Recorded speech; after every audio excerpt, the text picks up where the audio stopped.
It's funny how things work. We have giant metal vehicles that fly through the air. We have HD video that you can carry in your pocket. We have music that can be accessed anytime from devices that use touchscreens. But when something like this happens, something so stupid, something so simple, there's nothing to be done. Nothing that can be done, even with our advances. I woke up 3 weeks ago in this place. It's a medium-sized room with concrete walls, floors, and a ceiling. In spots, the concrete is stained and cracked. A single light bulb hangs from the ceiling and sometimes flickers.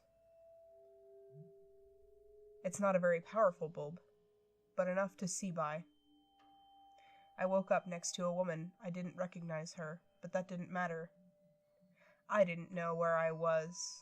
I didn't even know how I'd gotten here. There didn't seem to be any doors or windows or openings of any kind. Just a concrete box with me and a sleeping woman in it. I woke her up after a few moments of dazed confusion. She didn't scream, which was my worry, and instead asked questions calmly. "Where are we?" she asked. "I don't know." "How did we get here?" "I don't know." "Who are you?" I smiled. Finally, a question I could answer. "I'm Tom," I said. "Tom Green. I woke up here just a minute ago, and I was hoping you'd have an idea about it. But since you don't, well, we may as well get acquainted." "You know my name. What's yours?" I stuck out my hand. She shook my hand. "I'm Melissa," she replied. "Melissa Dobbs. Last thing I remember, I was..." She froze and creased her eyebrows. "Did you hear that?" I listened, but didn't hear anything. I shook my head. "What was that?" I asked. "I don't..." It sounded like... I don't know. A thump. We sat in silence for a few moments, listening for another noise. There was nothing but silence as long as we sat there. After so long, I just shook my head. "I don't think there's anything there, Melissa," I said. "But if you did hear a sound, that means we're close to the surface." "The surface?" she repeated. "What do you mean, the surface?" "Well, the way I figure, we're probably underground. Where else would someone keep a concrete box? Another thing I'm wondering is how they even got us in here. It's all like a dream, you know." I sighed and leaned my back against the wall. This couldn't be happening. Not really. "I know what you mean," Melissa said. "It just doesn't seem real. This doesn't just happen. This can't just happen. This time, I heard the noise too. It was like a thump, but a squishy thump. Like if you hit an animal with a heavy object. Images of bleeding animals flashed into my mind. Pictures of infants being hit with hammers and baseball bats. I almost jumped. I was so surprised. Why would I think that? That isn't normal. None of this was normal. This place, and that sound and these thoughts, none of this was right. "Did you..." "Yeah, I heard it too," Melissa interrupted. I started to ask if she saw things, but she would think I was crazy. Being here was making me a little stressed, sure, but crazy? No, I wouldn't let her think that. Melissa and I spent the rest of the day discussing the situation and listening for the noises. It seemed they came at regular intervals, once every 10 minutes or so. I thought maybe we were near an automatic machine. Sometimes, when the sound came, I would have the flashes of terrible things. It was disgusting and wrong, but it happened. I couldn't help it. I wondered if Melissa had the flashes, but I didn't dare ask. If my only companion thought I was crazy, well, I didn't think it would end well. We had thought it was some sort of hostage-taking at first. We thought we had been captive by criminals, That's what we decided. It was a normal assumption. About 30 thumps into the day, though, our thoughts changed. We were hungry. If the thumps really were coming every 10 minutes, then 30 thumps meant we'd been awake for 5 hours. I could hear my stomach growling, and once I even heard Melissa's. We were thirsty more, though. My throat was sore and dry, but we had no water or food. We were talking about what we'd do when we get out of this box when it happened. The interviews and books and maybe even movies that would come. We could both get rich off of this. We tried to remain positive like that. Suddenly, everything went black.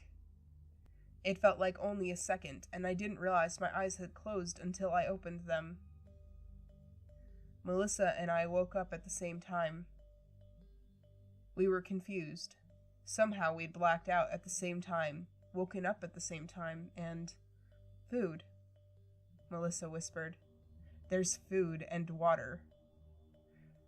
She was staring into the corner of the room where before there had been nothing, but now there were 2 trays with food and water on them. My stomach rumbled, and I didn't care where they had come from or how we'd blacked out. Let's eat, I said, grabbing our trays. We can talk about it in a few thumps.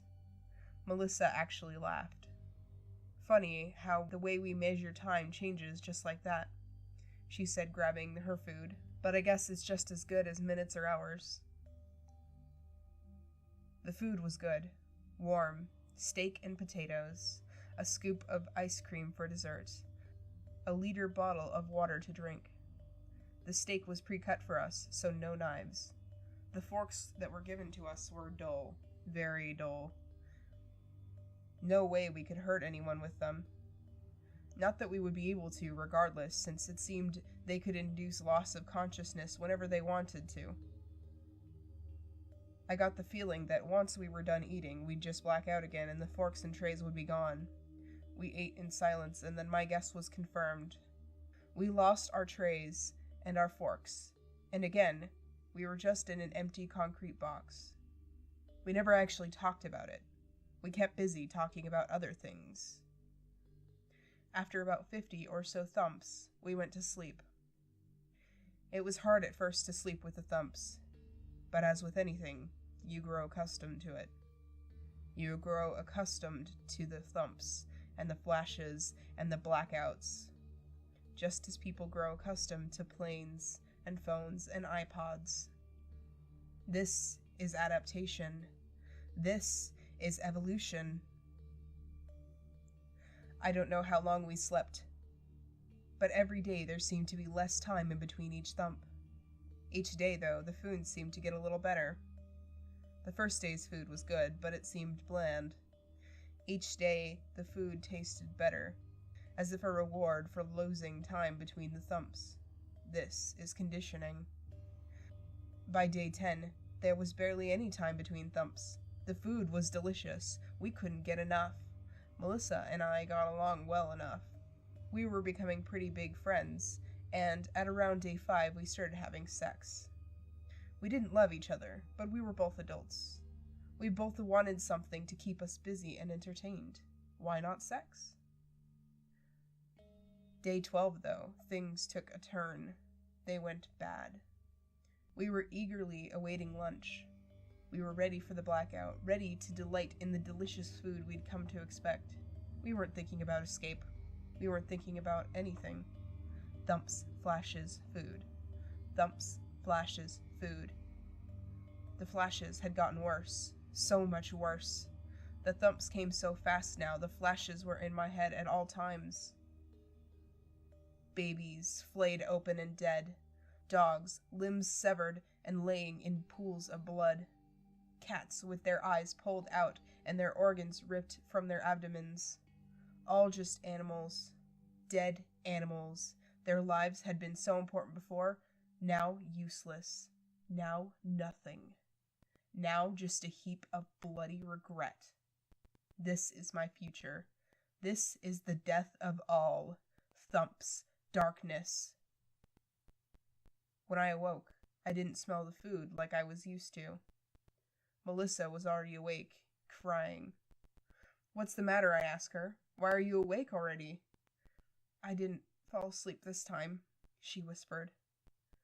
They came in. They came in straight through the wall. They were so hideous. They... She started to sob. Calm down, Melissa, I said. I went to her and put my arm around her. She latched onto me weakly. Tell me what happened. They don't have mouths, Tom. They're not human. But the thumps come from their heads. We don't hear them with our ears, Tom. I've never noticed before, but we hear them in our heads. Do you understand? They didn't bring food. They said that they'll keep bringing food from now on, but not today. They tried to tell me something else, but they had to stop thumping to talk to me, and once the thumps were gone, I didn't hear. I didn't want to. I begged them to stop, to bring it back. They stopped talking, and they left. This is necessary. I held Melissa until she stopped crying and fell asleep. I thought about the changes we had now. I was trying to comfort her, but all I could think about was the flashes had stopped.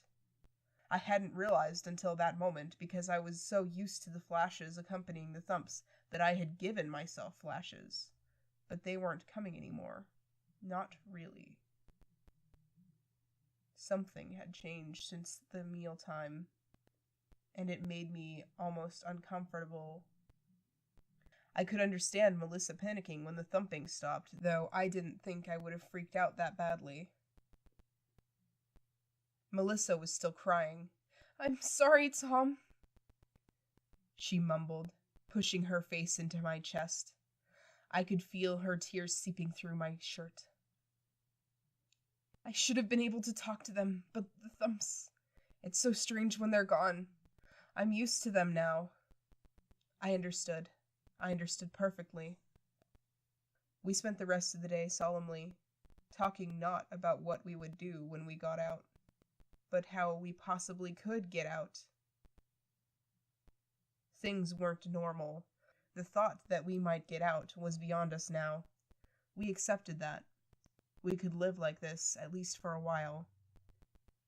Then, one day, maybe a month or a year, we might use our forks and dig into our wrists. Do they have thumps in heaven, or hell, or whatever lies beyond? We got food the next day. The thumps continued, and the flashes remained silent. The food was better, and life was good again. Melissa, though, she was shaken.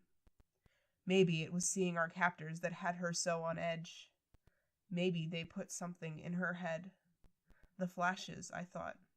Is it possible they left my head and went to hers? Crazy, but crazier things have happened here. Every day, Melissa got more nervous, more agitated. I couldn't understand. I tried to talk to her about it, but she wouldn't answer my questions. She just looked at me and shook her head. Nothing's wrong, she would say. I'm just tired. This is denial. It happened on day 20. We fell asleep. We woke up and ate our food. We went about things as usual. I didn't know. If I had, I would have done something. Suffering alone is 1,000 times worse than suffering with a friend. I was finishing my dessert, and Melissa did it quick as lightning. She stabbed herself hard in one wrist, then the other. Then she shoved it in her mouth. She jammed it in her throat, pulling and pushing and grinding it there, trying desperately to kill herself, to end it. One wrist was bright red, but it hadn't drawn blood. The other she'd stabbed much harder, and it had holes in it. The holes were pretty deep, leaking, pouring blood. Blood was trickling out of her mouth, and when I threw my food down and reached out to stop her, she kicked me in the chest. I fell against the wall, and she had just kept stabbing, cutting, choking with the fork. I didn't even realize I was screaming. The thumps had joined together by this point, making constant noise, and it was hard to hear over. Eventually, she slowed and tried to force the fork down her throat. She gagged and choked and retched, but it didn't come out. I got to her and pushed her arms away and reached in, but it was too far down at this point. Too far. My only companion dying. She died quickly. Between the blood and the choking, I didn't know what killed her. I didn't care. I cried the rest of that day. I felt like doing the same thing. I thought maybe, the next day, maybe I would join her again. At least I wouldn't be alone. The next day, however, didn't work out like that. I waited and waited. Eventually, the blackout came. I was eager to kill myself after a delightful meal. I just hoped I didn't mess it up. I'd hate to be half dead on the floor, pissing and shitting myself alone for who knows how long. Fortunately, I didn't have the opportunity to mess it up. I woke up outside. It was dark. This wasn't right. No, I whispered. No one was in sight, but I could see the lights of a town in the distance. I was out. I made it out of the concrete prison. No! This is panic. This is change. I'm not ready for this. The thumps were gone, but things had changed. Adaptation, conditioning, the thumps were gone. The flashes were back. Evolution. I wasn't used to the silence. It was driving me mad. The flashes didn't help. I knew what would make the flashes go away, though. The thumps. They would keep the flashes at bay, make me feel comfortable again. That was all I needed. And they'd been teaching me how to make the thumps. They'd been teaching me since day one. I just had to. I grimaced, not wanting to think about it, but I needed the thumps. What did I have to lose anyway? My only companion was gone. I stood and headed for the town in the distance.